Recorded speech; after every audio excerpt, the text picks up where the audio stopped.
Marcel. We're reviewing a nostalgic movie. Is that really what we want to call it? Like a nostalgic, or is it a nostalgic review? Nostalgia series of The Fog.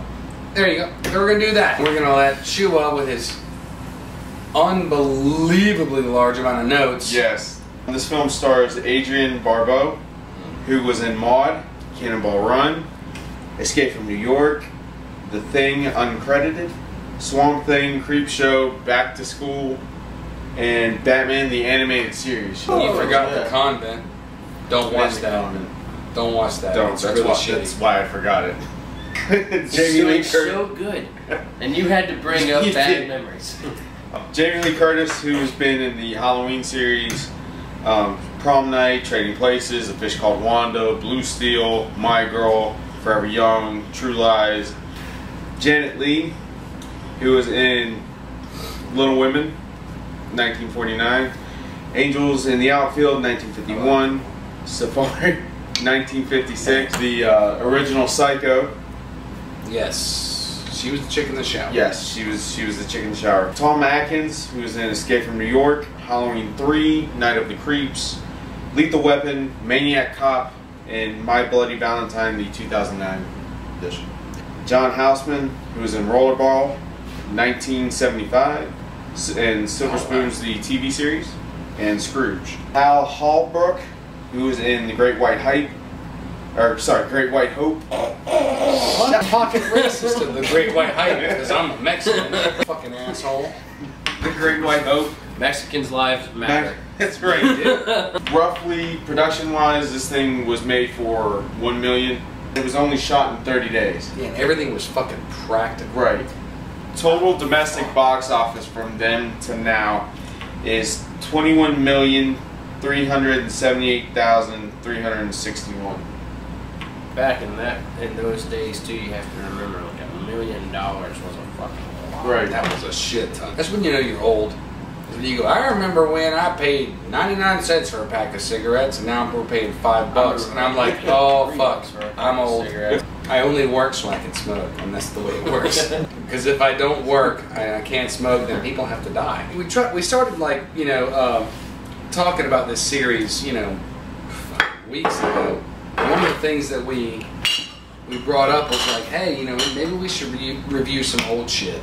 I reviewed old shit like via text on the original horror review site, just because I felt like a lot of the normal people out there hadn't seen the really good shit. Right. Yeah. They'd only seen the garbage. When we branched out to video, I was like, all right, we need to start hitting this again. I think it was you who brought it up, but I was like, dude, I used to do that. We should totally fucking do that. Let's go ahead and just delve into the plot. It's this shitty little town in California. There's this there's like a local ghost story. Like, what's it called when they call folklore? Folklore of a local folklore about this ship that goes down. You find out later that it was like a leper ship. They talked to some priest in this town. We're going to set up near you. It's never really laid out really clear about whether he was the one who set the campfire or not. They never really said that. It was like a fortunate coincidence or whatever that caused them to run aground and all die. And all of their treasure was lost. It was retrieved. Like 100 years later, some shit goes down. The basic premise is Adrienne Barbeau is a old school radio DJ. With nice tits. She does have nice tits. I don't know what they look like now, but she hasn't called me in a long time, so I don't know. She used to send me pics when I was 8, but now she doesn't. Yeah, because I had the iPhone 12 when I was 8 years old. I don't know what they look like now, but they look great back then. And in Cannonball Run, they were fantastic. And in Swamp Thing. But this fucking shit can't get worse. She starts to notice, based on reports and weather reports and stuff, that things are happening, so she starts reporting to the town. She's got her kid is being babysat by like an octogenarian who's very trusting. I'm sorry, when I'm 85 years old, if someone knocks with her like this at like fucking 1 o'clock in the morning, Am I not answering that door with a bazooka? The whole side of the wall's gone. He's like, "Who's there? Get to your room!" You know, that's just the way it is. There's no way to stop these things. It's not a zombie movie. It's not a ghost movie. It's not a. It's like a revenant. You said earlier while we watched it, it was like kind of that classic sailor's greed. Yeah, Yeah, but where there's that that righteous justification of what they did. Yeah, and so it's really cool. And when I heard they were remaking it, I watched it and was like, this is not even remotely as good. You know, some people are brainwashed about CGI these days. They want to see more gore, more fantastic effects. I want to see a good story told well. Well, back in those days, they did a very good job of telling stories with the effects that they had. Yep. You know, at their fingertips. Especially John Carpenter. And speaking of effects, let's jump over to Sheila. I mean, they were good. It was so minimal, right? It was, It was and so- for the time frame, like early '80s, late '70s. Whenever, born. yeah. He was like not even alive. No, I actually wasn't. No, like whenever you finally get to see, I can't remember the captain. Don't Blake. spoil it, dude. Don't spoil it. Whenever you see him, with that effect of the Oh, the eyes. Yeah, the eyes. Yeah, Yeah. walking up. That was the first time I'd ever seen projected red eyes when I was a kid. You see it in Terminator, you see all that shit later because it was easy. He was just standing there and his eyes were just beaming red. Right. It was like, what in the actual... right. One of the things I liked about it was not only were the red eyes, but what you could make out was they were semen.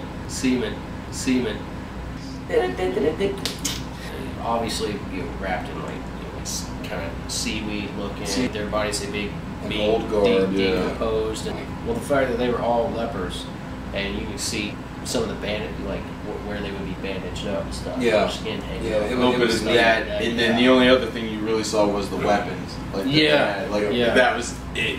It definitely had like a very maritime feel to it, like that whole lore of the maritime thing. And I don't want to fuck it up too much but really we can't even fuck it up. We just told the whole story, but Well, if they haven't seen it, then fuck them.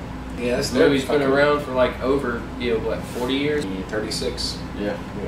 I was 4 when it came out, My which bad. should definitely weigh on my parents that I knew it when I was about 8. So, Yeah, why'd you let me watch that shit?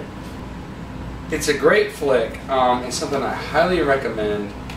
There are some legitimate scares in there. They're not boo scares. They're very well set up. That's how they used to do it back then. And with any new movie, like new horror movie that comes out, I've kind of given up on the fact that they try to like scare the living shit out of you. But if a horror movie comes along, comes to a point where it leaves you with that creepy, that eerie feeling, then they did their job. And this one did a fucking it was pretty fantastic good, yeah. job. One of the things that killed me about it was most horror movies in the mid-'80s, with the exception of Jason Voorhees, there was always a clear-cut way to stop. But The Fog was one of the first ones I saw where you ain't fucking stopping these guys. No. Because it was a formula. It was very formulaic. Michael Myers is human. Kill him, you're done. Freddy, don't be scared, you're done. Alien. Yeah. Kill the alien, you're fucking done. Yeah. This, it was There's no no stopping. hope. You're fucking done. So if you haven't seen the original The Fog, you need to see it. The remake, oh fuck. Wait, why did I say Ryan Reynolds? He's not in it. No. He's the remake of fucking Amityville. Well, Yeah. that shows how much I give a shit about it. And how much I've drank. Here's that. We'll all get in this shit. If you haven't seen the original The Fog, Do please it. do. Keep in mind though, this is not really it's a slow burn. It's suspenseful in places where it needs to be, but other than that, I mean, it's a good story. Any really true fan of horror who calls himself, I'm a horror fan, well, then watch this. And if you don't like it, you're not a goddamn horror fan. Period. Sorry. You can meet me under the monkey bars at noon tomorrow and we'll find out, motherfucker. About that. So anyway, I'm Frost. Sure. And And this is Mercer. And we love you so much. Until you see us next time, fuck you.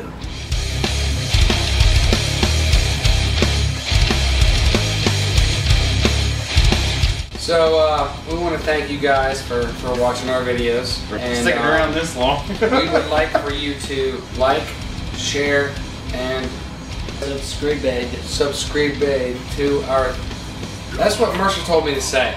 Like, share, and subscribe to our stuff. If you like it, that's great. If you don't, don't.